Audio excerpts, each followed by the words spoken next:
Seminary. This week and next week, we will be dealing with topics related to AI, and we have a technical issue with the cable right now, but bear with us. I am going to introduce Pearce Durst, who is our newest and dedicated scholar at Urbana Seminary, where he blends academic rigor and passion for spiritual formation.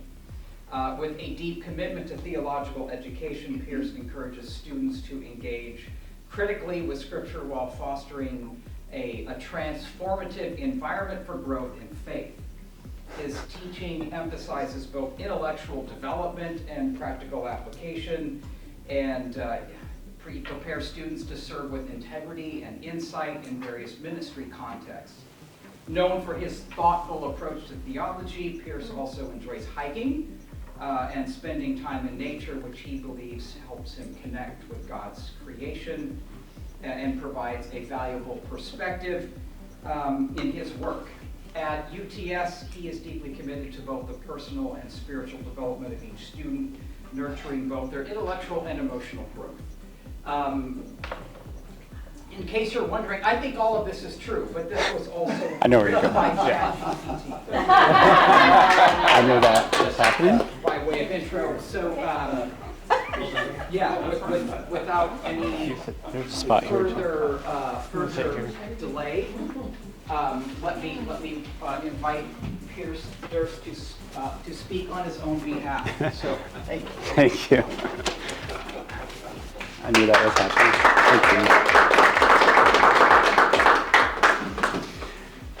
Thank you, Dr. Daly. Before I could apologize. It's a good start. Before working at Urbana Seminary, which is an accurate part of my biography, I worked as an associate professor of composition at a small liberal arts school in the Chicago suburbs. And during my last semester teaching there, in November 2022, ChatGPT was introduced to the public. A course I was teaching at the time was called Digital Rhetoric. And I remember the first time that a student showed me how his half thought could form into a sentence, paragraph, an entire essay. I had no experience with ChatGPT. He showed me after class how it worked, and it took my breath away. It made me rethink not only the course I was teaching, was every student cheating? That was my first thought. Are they all using this and I'm the last one to the game? But it also made me, this was 2022, it also made me rethink my dissertation, which was written in 2012 on electronic literacy.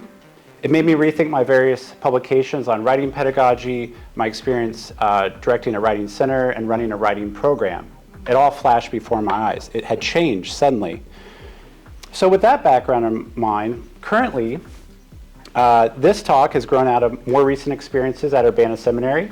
This semester I'm teaching a course called Theological Writing for Graduate School, which amongst other topics explores the question of how, as researchers, writers, and thinkers in general in higher education, and really just thoughtful people in the world today, how are we to respond with integrity to artificial intelligence? Before I get started, let me ask a question. How many of you in the last month have used generative AI? If we Googled something, do we accidentally use it? Yeah, it pops up, and you don't need to count that. So, yeah, we won't count that. So here are some popular, if my screen works, open access generative AI. Of course, ChatGPT I've already mentioned. There's also Perplexity, Gemini, Grok, Meta AI, Claude, and DeepSeek, just to mention a couple prominent ones, okay? While I'll be generally referring to AI, I will say that the model that you use, if anyone uses this, does matter. And it will matter more and more in the future as competition creates distinction in these. Some might go to, let's say, Grok, which pulls from X in real time and can be really up to date. Some might go to Claude, which has maybe cleaner prose. Some might go to one search or the other in terms of AI. More than model, there's also a distinction that could be made with the version you're using. Many people will probably use ChatGPT, let's say the free version. That's considerably different than the $200 a month version, which brings a lot of features and is about 6 months ahead of where the free version is at. Now, some people, and maybe you're one of them, when you hear about AI, smell something off. It sounds like plagiarism dressed up in a nice shirt. It's like letting someone else write your love letters, or worse, your prayers. It feels like betrayal, right, of calling, of vocation, but also of the sacred labor of thinking your own thoughts, wrestling with your own sentences, and sort of going at the blank page with a kind of obedience that takes time, effort, energy, and struggle. That's one group. Then there's another group, those who have already let the machine in, that are already chatting away with their favorite chatbots. They're doing it not blindly, but curiously, gradually, experimentally. They're using it as a kind of research assistant, a kind of digital conversation partner. This group is looking for ways to keep their integrity intact while also inviting a chorus of algorithms into their writing process. No matter which camp you're in, whether you're gripping your fountain pen like a weapon of resistance, or you've already selected your favorite model, the question about integrity and writing technology is here to stay. It's the water we're all swimming in, whether we like it or not. AI is everywhere. It's slipping into our browsers, into our searches. It's auto-suggesting our thoughts. It's whispering completions to half-formed sentences. It's helping us search the internet and maybe even search ourselves. Sure, we can try to dismantle it, pull the plug, go Luddite, dust off the old flip phone. We can tell ourselves that we're opting out, that we're going to reclaim our analog soul, that we're going to write a long form on legal pad by the bright light of a kerosene lamp. We can tell ourselves that. But AI really isn't going anywhere. It's not a phase or a fad. It's woven into society infrastructurally, kind of like indoor plumbing. AI is not just a new tool, but a new paradigm, a total shift in what it even means to write. So, as your speaker, you might be wondering, where do I land in these two camps? While it's incredibly difficult to speak from a place of uncertainty or discernment in progress, there's a sense of that in me. What I think today might be different after I talk to different people. It might be different in 6 months or a year. It surely will be. But while my preliminary conclusions are subject to change, there is another part of me that will remain steady and consistent throughout time. Because as a follower of Jesus, I do believe that we should have an open door, a place for the Holy Spirit to bless our labor, if that labor is indeed undertaken for Him. LLMs, large language models, pose a temptation. They pose a temptation not just to outsource our mental labor, but also our spiritual labor. They tempt us in that way. It's a dangerous prospect in and of itself, but more so if we understand that AI is not something just built. It's not like a static edifice. Rather, it's something that's growing in a lab. There are people who are building it, right? Growing it, developing it, that are teaching it an ethical and moral set that is subject to that purpose that they've devised. Moreover, not all generative AI models are the same, nor will they stay the same over time. There is a distinct possibility that spiritual bad actors can work through AI. For this reason, I think we must remain both discerning and disciplined, and if nothing else, exercise a healthy dose of suspicion regarding AI, which I will. So, with all this said, my talk will explore 4 key categories.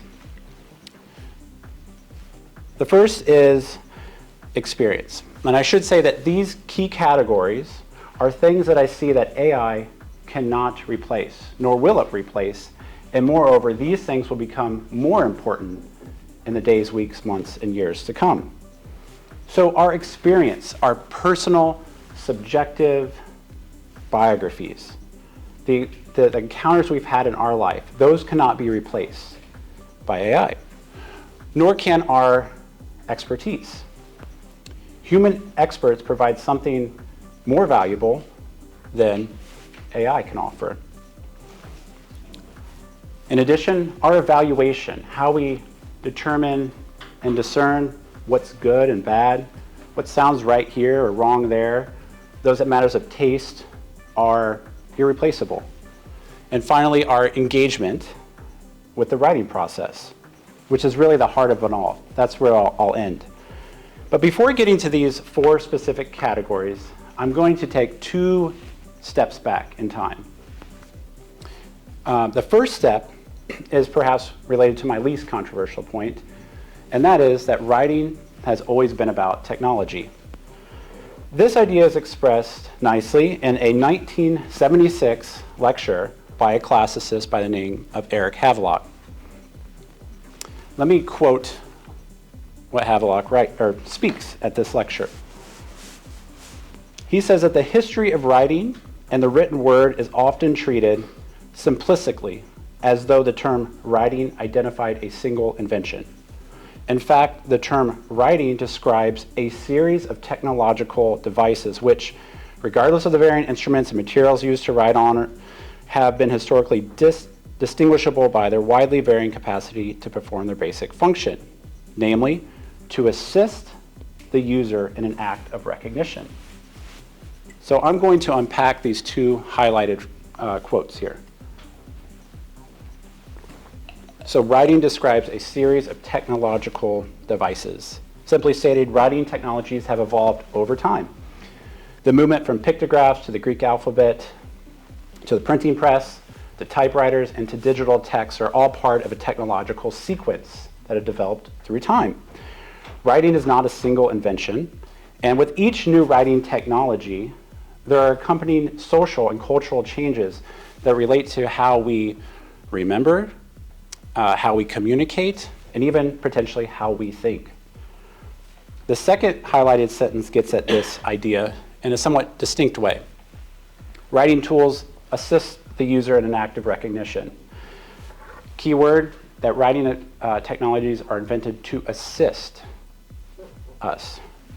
For instance, a pen can take fleeting experiences like this one right here, and by writing things down can turn them into something that is stable, repeatable, and recognizable, not just for you, but for other people.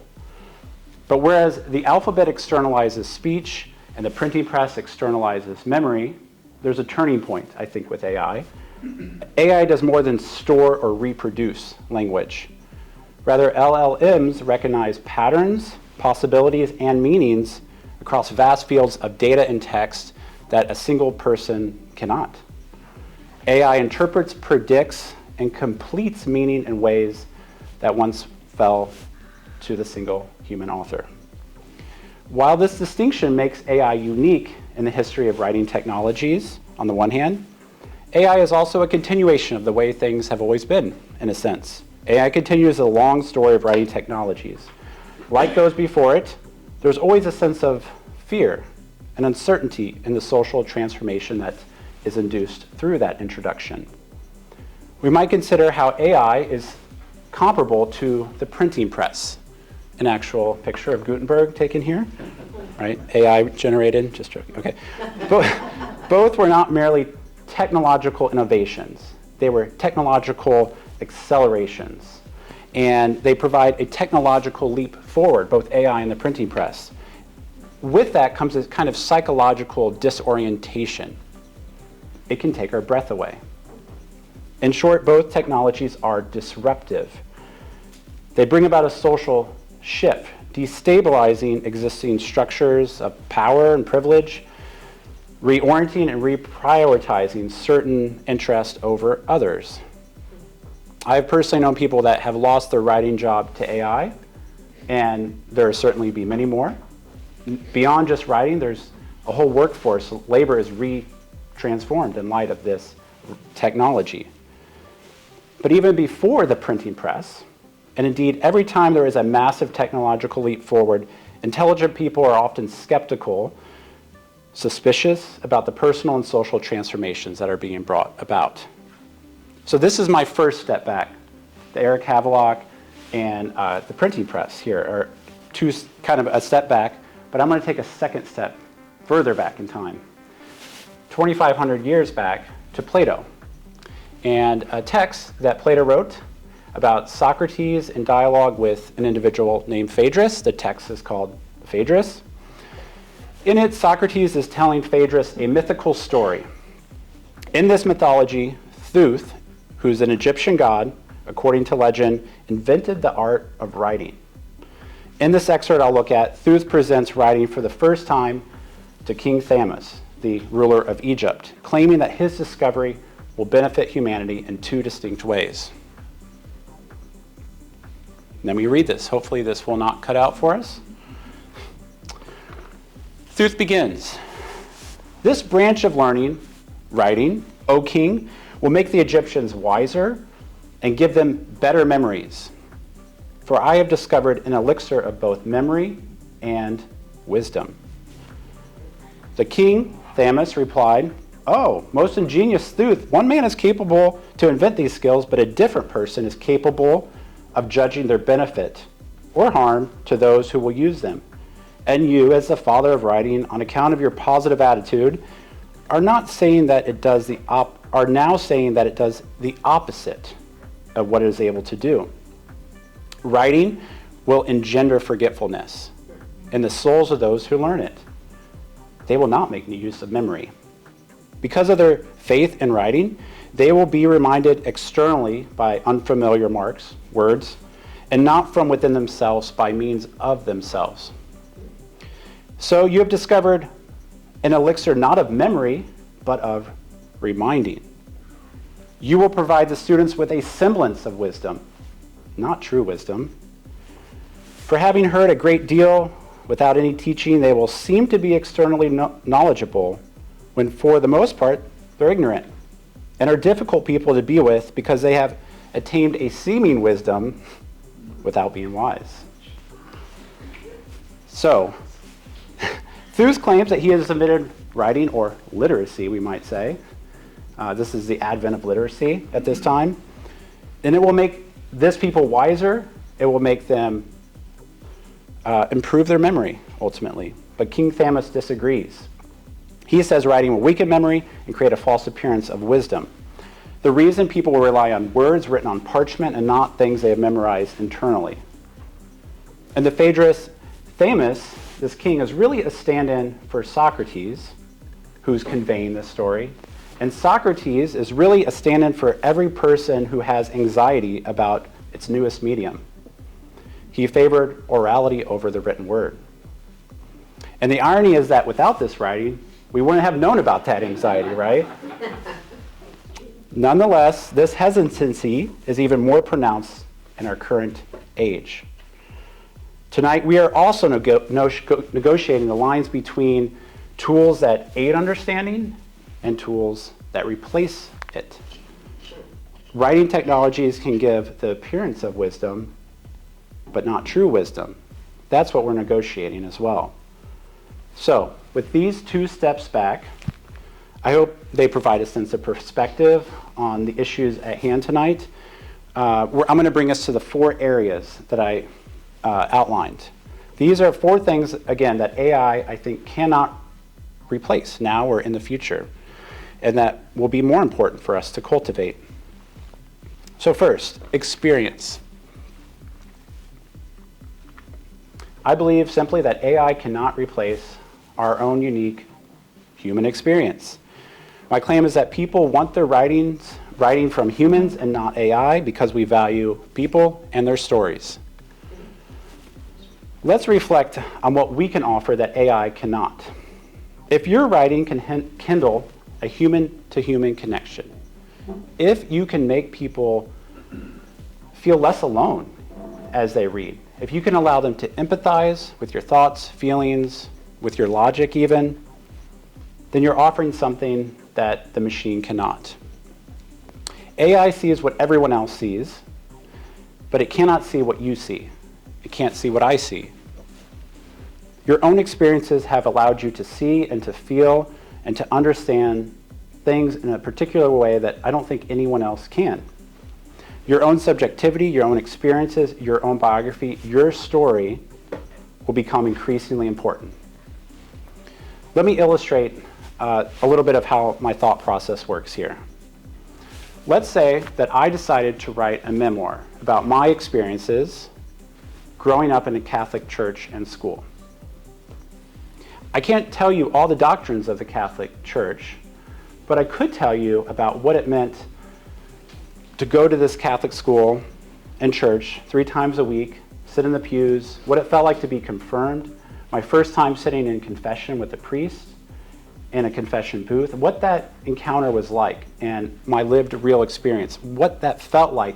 Furthermore, to step out of that church and go to what we call a Protestant church when I was 30 years old.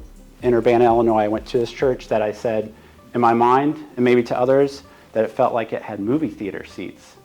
And the lights turned low, and the music from the rock band got really loud. It was never been encountered in my personal experience.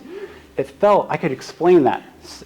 It was unlike something that I think mere facts alone or anyone else's encounter can quite capture. But let's say that I had AI write my memoir on that encounter. Let's say I gave it the same facts of what I just gave to you, and maybe more. Which one would you choose to read if I put 2 in front of you? The AI version or the one that I wrote? And what if you didn't know which one I wrote and AI wrote? Would it matter? And if so, why?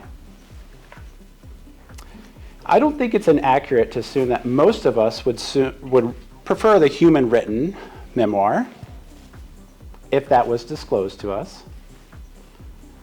In either case, perhaps you haven't read enough content produced solely by AI, but if you have, it might give you more reason to choose the human written memoir.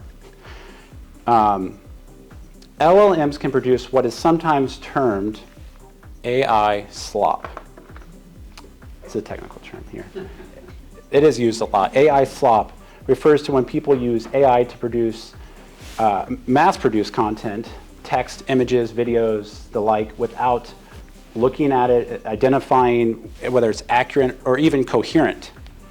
AI slop results in repetitive and often nonsensical content that can be interspersed with otherwise logical content, so you might not notice it right away. It's easy to look at AI slop and think, oh, we got nothing to worry about as human authors. But we should keep in mind that AI will only get better through time. Right now, it's perhaps the worst that we will ever see it, and it's relatively new. So AI slop may decrease, may be eliminated altogether. But even if that's true, wouldn't people still choose the human author? Let me provide another scenario to consider this question. Wouldn't we all prefer a sermon preached by a person who has walked with Christ for some of their life? Don't we all prefer real examples from real people that had those encounters in some form or fashion? Even if it's not the best sermon that's produced, I would much prefer a spirit-led ragtag sermon over one that's very logical, very eloquent, and very precise. But is that what the data says? Would people prefer AI, human-written content over AI-produced content? What does the research suggest? Well, it's kind of complicated. Not always do people prefer the human-written text. Let me present one case in point. In the context of poetry, there was a November 2024 article published by Scientific Reports, and the title is kind of revealing. It's called AI-Generated Poetry is Indistinguishable from Human-Written Poetry and is rated more favorably. In particular, what they found is that non-expert poetry readers rated AI-generated poems more favorably because of 2 things: their rhythm and what they called the beauty of the prose. Okay? Now, it might be that the research was skewed because it's non-expert poetry readers who are reading it. and that's a fair critique. I've actually read a whole study that was critiquing that research and data, which you can easily complicate. They claim that they could see that it was AI-generated poetry right away versus human poetry.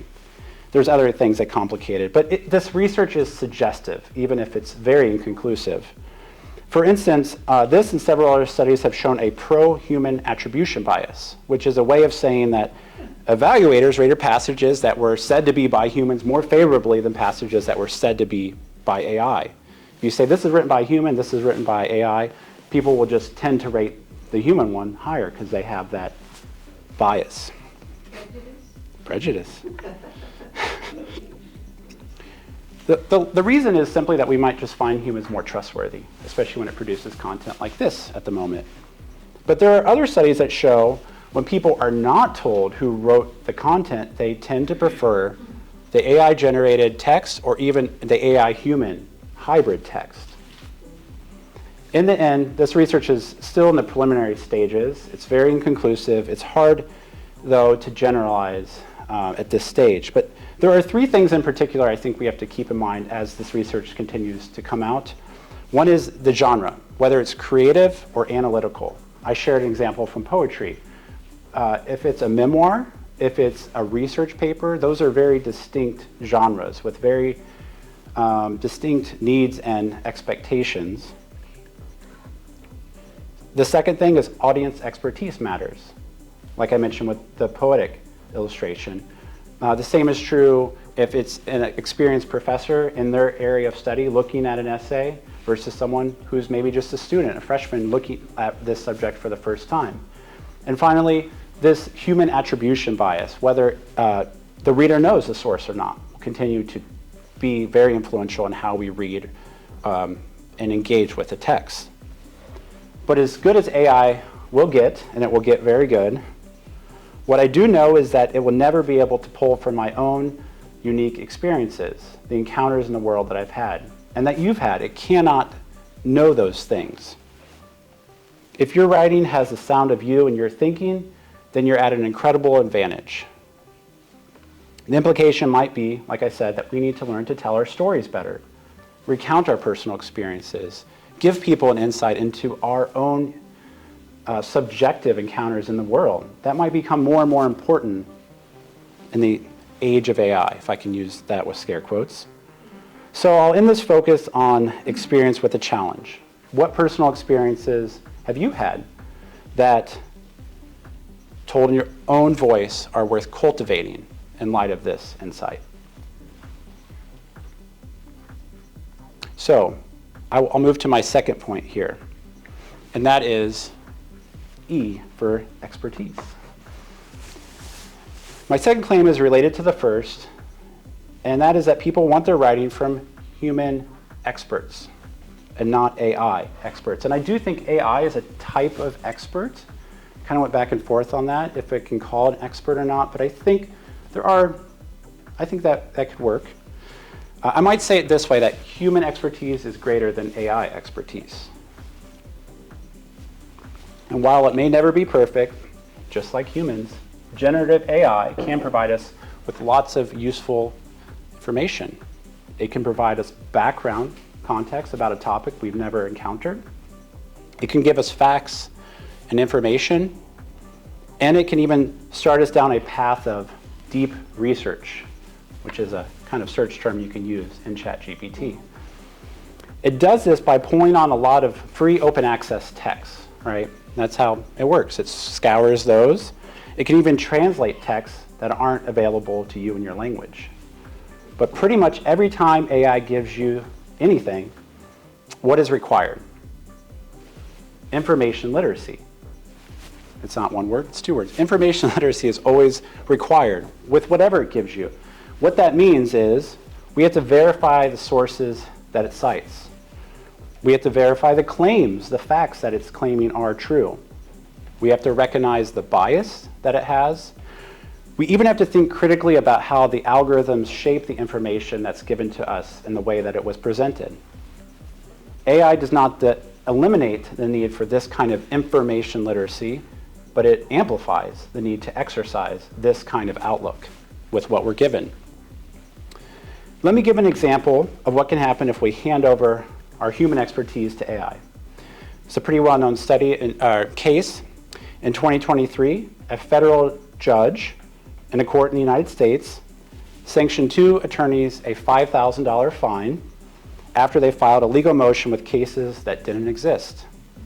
They had used ChatGPT to help them write their brief, and they trusted it. The AI produced citations that looked convincing. It had a fake judge, it had fake case numbers, fake quotes. All of that was embedded in the answer that ChatGPT gave them that they used to file their motion.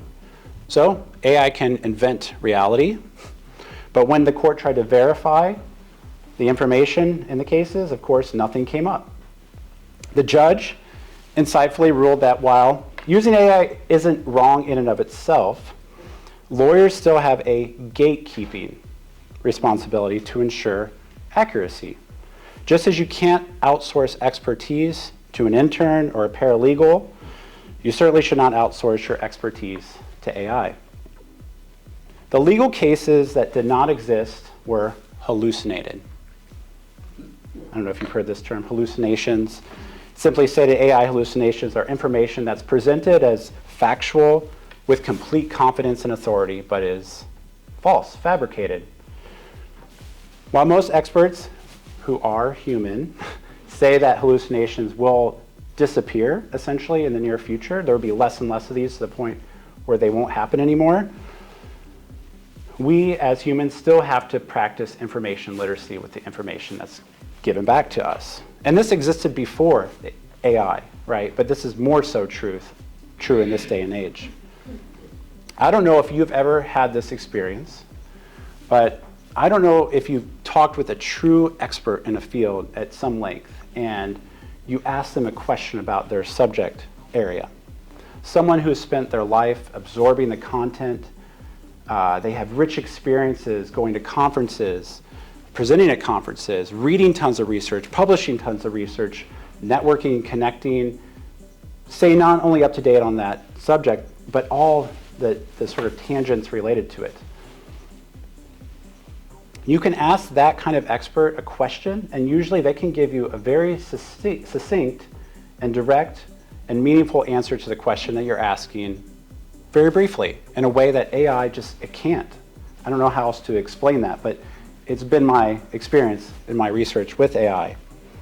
Let me try to be particular to Urbana Seminary. If you wish to get a broader perspective on a topic, what if you asked AI, what would C.S. Lewis, what would Karl Barth, what would Dietrich Bonhoeffer say about this topic?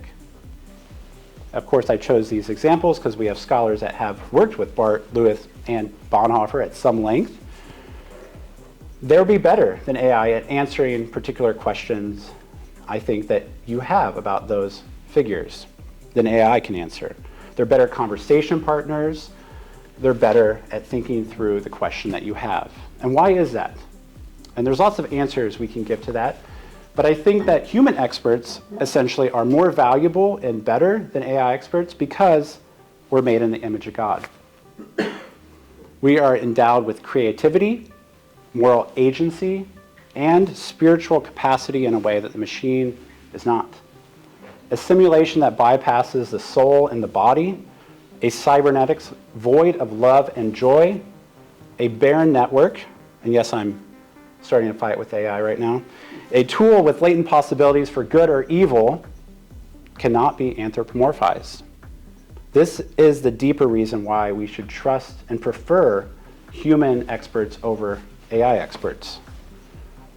Let me provide this claim in another sort of similar but different and distinct way. AI cannot summarize the Bible for you. Think about this with me for a minute. Someone who has spent their life reading and studying the biblical text, someone that has dwelled in it for hours, days, months, years of their time. The idea that AI can replace that, I find preposterous. It actually matters that you spend hours with it. You can't speed run the Bible, right? You can't download wisdom. You can't, in excerpts, come close to the kind of insights that someone who is a true biblical expert can. And I would add that it's actually more dangerous to think that you've read something that you haven't than to not read it at all. To trust something that's given to you without reading the text is more dangerous than not reading that text at all. I truly maintain this belief that biblical experts are superior because I have had encounters with experts in this field that have truly changed and spoken into my life, and I can't ever imagine that being replaced with information that an AI can provide me with. Now, on to my third point. Beyond expertise, evaluation. This is another word for taste, for discernment, evaluating what's right, wrong, good, bad. My third claim is that AI does not possess the ability to evaluate writing at the same caliber as a human expert does. This is because it does not possess a distinctly human sense of taste. It will not and cannot discern the qualities subjectively defined of good and bad writing. Many people may ask AI questions like, do I delete this portion of text? Is this appropriate for my audience? Does this work for my purpose? And sure, AI will tell you with complete and utter confidence that it knows the answers to those questions. But often, it's a little more nuanced and subtle than the answer that it will provide. Just as an experienced chef, after making a dish of food, can only taste it with his or her tongue, these are things that the machine cannot tell us regarding taste, regarding good writing from poor writing. While I do not have a technical understanding of generative AI, phenomenologically speaking, here is what I've observed about AI's prose writing style. It flattens, it homogenizes, it tends to make it bland, and leaves a sterile taste in my mouth.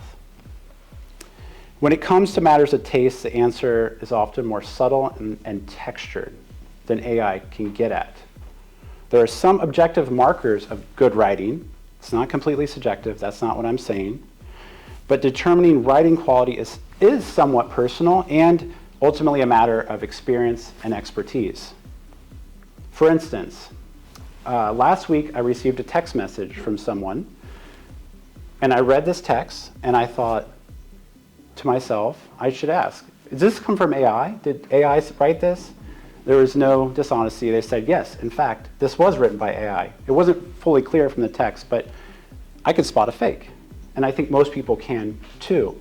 Maybe for me, I've thought a lot about evaluating student writers. I can tell when voice turns in a way that's not that person. I knew this person really well. But you can usually tell when there's a shift in that style. But this isn't just personal. It isn't just personally discerning taste and style and what I favor and what I don't favor. There's something institutionally, something wider that's happening, a shift that's happening as we evaluate writers in higher education is what I want to kind of consider now in terms of evaluation. How do we evaluate student work? Academic integrity in the age of AI requires more than providing safeguards against cheating. Christian educational institutions that are grounded in scriptural principles must not just uphold institutional policies, but recognize that good education is about personal formation, if not sanctification, and that can only happen through the discipline and effort that study demands. A quick AI answer cannot create the same personal impact that comes from deep, meditative, and engaged learning. While certain policies need to be in place, absolutely, new curriculums will also need to be developed. Let me give you some specific strategies to explain what it is I'm talking about that can not only safeguard writing teachers, but teachers now faced with the conundrum. Is this AI or is this a student that's turning this in and their own thoughts and experiences? We might, instead of having a student turn in one paper, allow them to turn in, or require them rather, to turn in a portfolio that shows their process of writing and drafting through multiple stages. So we can see the final draft and read and evaluate that, but see the process, the step, how they wrote it come into fruition. I know this isn't everyone's favorite, but collaborative projects are a way to hold each other accountable, to work together, to sort of think through what do I actually think, what do you actually think, and what comes out of that can be through a group, through collaboration. A third example of what might work is what's called Viva style questioning, which is not just having a student tell you what the correct answer is, but why they selected that choice, what led them to that decision, to sort of explain their reasoning. And finally, there might be more personalized reflections. And I do this in my current writing class where students turn in, let's say, a book review, and then I have them turn in a very informally written, like half a page, 1 page document explaining the writing process. How did they write this? What stages did they go to? And it can be quick and informal.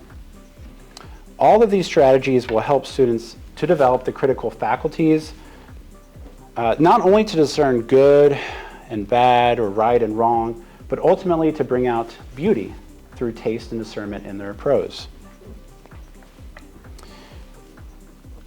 The final category, and really the heart of it all, is the writing process.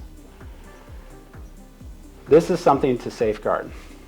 The writing process can be defined as a series of steps writers follow to create a text.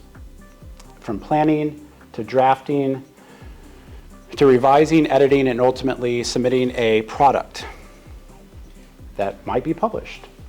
The details may differ from person to person, of course, but throughout history, writers have always understood, maybe somewhat begrudgingly, that the ups and downs of the writing process are necessary.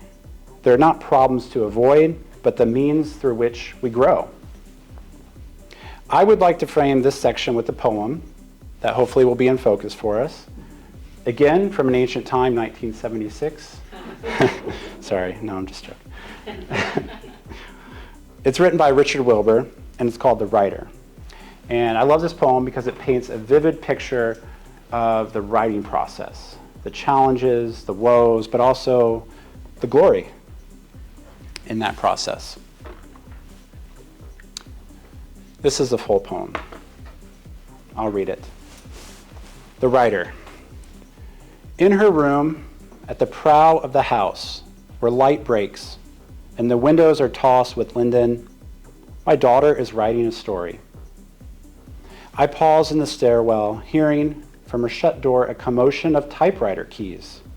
Like a chain hauled over a gunwale, young as she is, the stuff of her life is a great cargo, some of it heavy.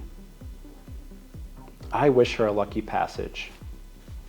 But now, it is she who pauses, as if to reject my thought and its easy figure. A stillness greatens, in which the whole house seems to be thinking, and then she is at it again with a bunched clamor of strokes, and again is silent. I remember the day of Starling, which was trapped in that very room 2 years ago. How we stole in, lifted a sash, and retreated, not to affright it, and how, for a helpless hour, through the crack of the door, we watched the sleek, wild, dark, and iridescent creature batter against the brilliance, drop like a glove to the hard floor or the desktop, and wait then, humped and bloody, for the wits to try it again. And how our spirits rose when suddenly, sure, it lifted from a chair back, beating a smooth course for the right window, and clearing the sill of the world. It is always a matter, my darling, of life or death, as I had forgotten. I wish what I had wished you before, but harder. In The Writer, Wilbur describes, on the left, his daughter at her desk. Her life is a great cargo. Some of it's heavy. She's carrying it. It's a burden. The father listens to her type and recognizes that writing is not just about producing words on the page. The writing process is a hard one. It's about moving toward greater understanding, toward greater freedom, emotionally, morally, and spiritually. That's what he recognizes. But on the right, the writing process can at times feel like a bird trapped in a room, trying to find release. But writing takes time. Sometimes we have to wait. We have to try again and again, bloody on the desktop, for the wits to try again. Eventually, though, the bird, or is it the girl, right, we hope will find through some luck or some providence or some fortune, we'll find this sill of the world and we'll clear it and we'll get out of that block. Writing is always a matter of life and death. This might sound like a bit of poetic hyperbole, but maybe it's not. Writing a passage of text, like a passage of time or the passage of ships, is not always an easy thing. And this prayer-like wish that Wilbur has for his daughter might serve as a reminder for us. It reminds us that personal formation takes place through the process, through the struggle. Writing is intimidating and difficult. It's messy, it's time-consuming, it demands intense concentration, precision, if not obsession. We often wish our writing would come out easy and perfect. We want arrival. We want the product. But it's never about the finished product. The arrival fallacy is a kind of cognitive trap. The arrival fallacy is a mistake that we can fall into, that people in general have when they believe that once they reach a certain goal, then everything will finally be happy, fulfilled, satisfied. But just as gold medals don't bring happiness, the best writing arrived at by machines will certainly not bring satisfaction, nor would I add the best writing, the best award-winning writing ever produced by a human won't necessarily bring satisfaction either. But it's the process, it's the journey. That's the locus of learning. There are two ways I want to make this point about the writing process, about how personal formation takes place through this journey, through this struggle. First, quantitatively speaking. There's an MIT study that went around this summer from June that was pretty well cited. Maybe you heard it. But they found that students using ChatGPT to help write their essays led to long-term cognitive harm. Scientists measured this decline through EEG brain scans. The study found that students who repeatedly relied on AI showed weakened neural connectivity, impaired memory recall, and a diminished sense of ownership over their writing. Let me break this down. A weaker memory recall meant that 83% of students who submitted an AI-produced essay couldn't recall a single sentence of what they had just submitted moments ago. No idea. This echoes Plato's Phaedrus in uncanny ways about memory. Furthermore, in terms of ownership, the AI users claimed that the writing they submitted was 50-50 theirs, maybe 70% theirs. Some reported no ownership at all. While the writers who did not use AI almost always reported full ownership of what they had just produced. That may be no surprise, but there's also this thing called cognitive offloading. The brain is essentially letting go of the effort required not just for memory, but for synthesis, for making connections, for seeing patterns, and ultimately for growing in wisdom and understanding. Again, I see an echo of Plato. Based on this study, it's safe to say that as people begin to rely on AI, perhaps more and more, for complex writing tasks, their cognitive abilities and creative capacities will be weakened. The second way I wish to make this point about personal formation happening through the hard, intensive writing process is a qualitative example. Celebrated writer Anne Lamott, in her book Bird by Bird, speaks very honestly and candidly about the journey that one person undergoes in the writing process. The quote I'm about to read sheds light on how personal formation, I think, takes place through the writing process. She writes this: people tend to look at successful writers who are getting their books published, maybe even doing well financially. They think they sit down at their desk every morning feeling like $1 million, feeling great about who they are and how much talent they have and what a great story they have to tell. That they take a few deep breaths, push back their sleeves, roll their necks a few times to get the cricks out, and dive in, typing fully formed passages as fast as a court reporter. But this is just the fantasy of the uninitiated. I know some very great writers you love who write beautifully and have made a great deal of money, and not one of them sits down routinely feeling wildly enthusiastic and confident. Not one of them writes elegant first drafts. All right, one of them does, but we do not like her very much. We do not think that she has a rich in her life or that God likes her or can even stand her. Although, when I mentioned this to my priest friend Tom, he said, you can safely assume you've created God in your own image. Well, it turns out that God hates all the same people you do. I had to put that aside in there. I kept that. What Lamont illustrates is that the struggle inherent in the writing process is a journey that begins with writing really terrible first drafts. And the fantasy that Lamont writes about in 1994 when this was published, moving instantly to a written product, many writers are now turning to AI to do for them.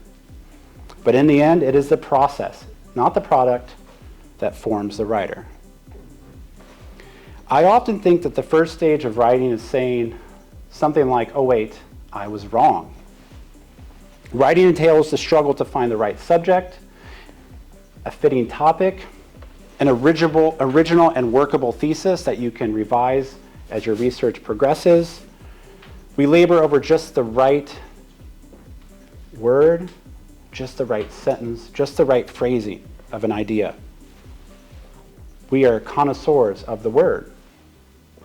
It is the things like this that really grow us as writers.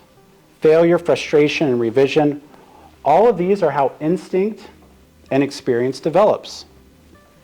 It is through the process that we discover what works and what doesn't.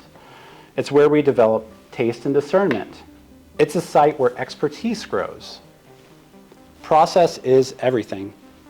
And when we outsource our learning, we risk the very thing that makes progress possible.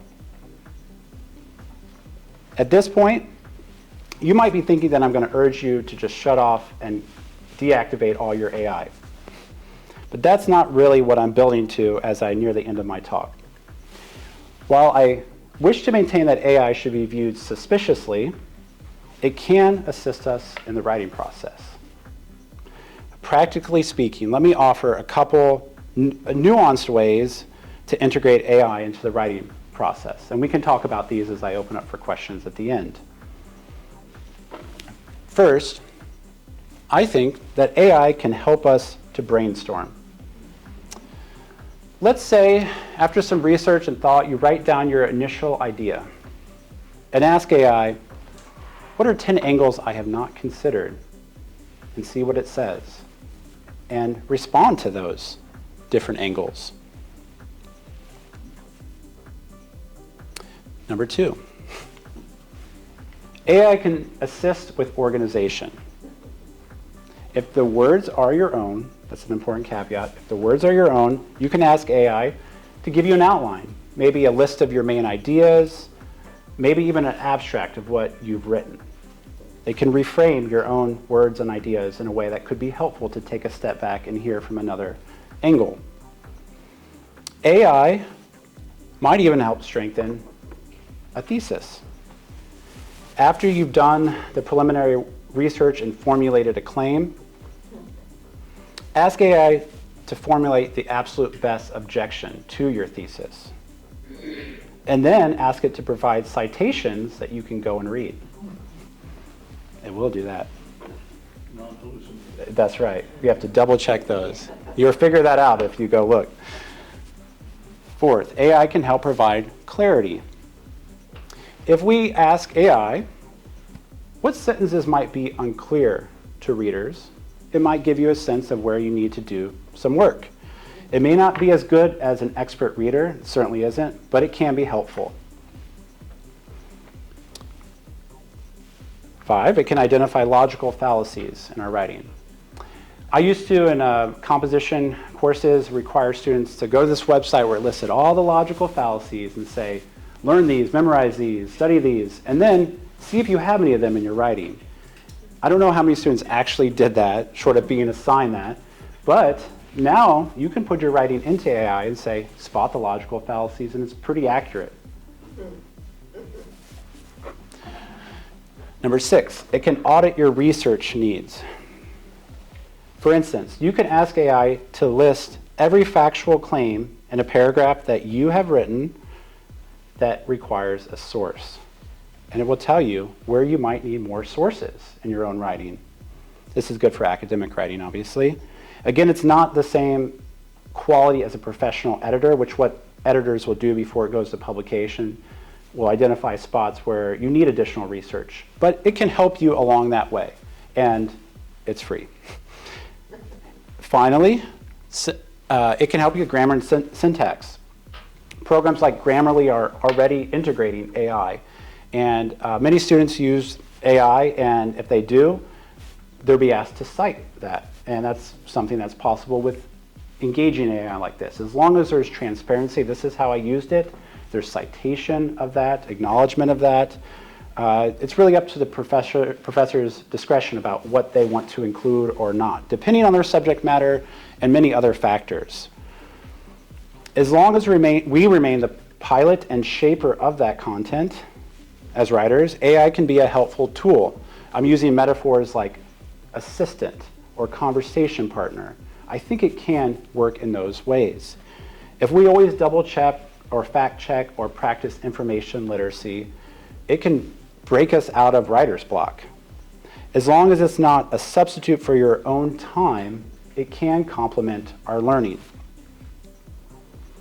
Generative AI can energize, inform, and enhance the writing process if properly framed. So tonight, I want to leave you with this. AI's capabilities will continue to be advancing now and into the long, distant future. And while this can feel overwhelming, disorienting, and leave us wondering where we fit on the writing landscape, AI can never replace our experiences. It can never replace our expertise and our unique human evaluation, our taste, our discernment. And it cannot replace the benefits and blessings that come from engagement with the writing process. If we hold fast to these parts of writing that only we as humans can, then we don't need to fear AI, but rather we can approach it thoughtfully, skeptically, and with the leading of the Holy Spirit. Thank you for listening.